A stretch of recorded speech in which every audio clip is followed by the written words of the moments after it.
You're in Cameroon and the pandemic hits.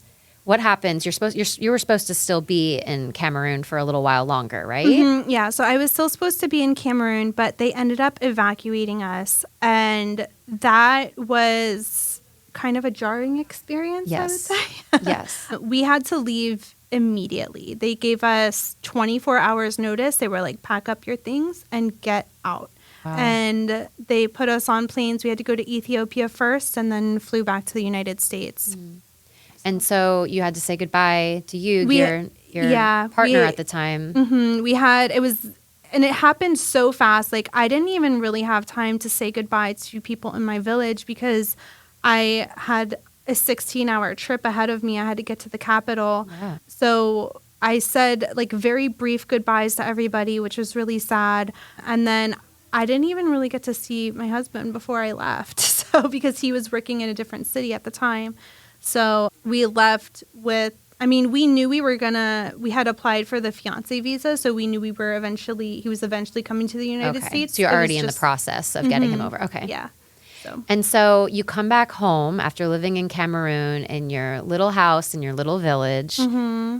What was that like for you coming home? And oftentimes I talk to people about culture shock, and people are like, it actually wasn't the culture shock of being in the other country. It was the culture shock coming back home. Mm-hmm. And so can you explain a little bit about your experience of coming back home and just reacclimating to American culture? Yeah.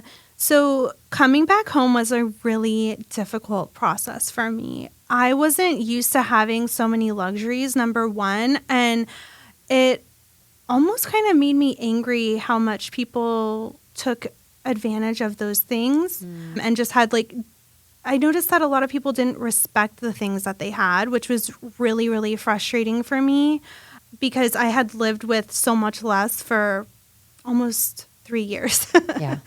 But also it was difficult because in Cameroon, there's a huge community aspect.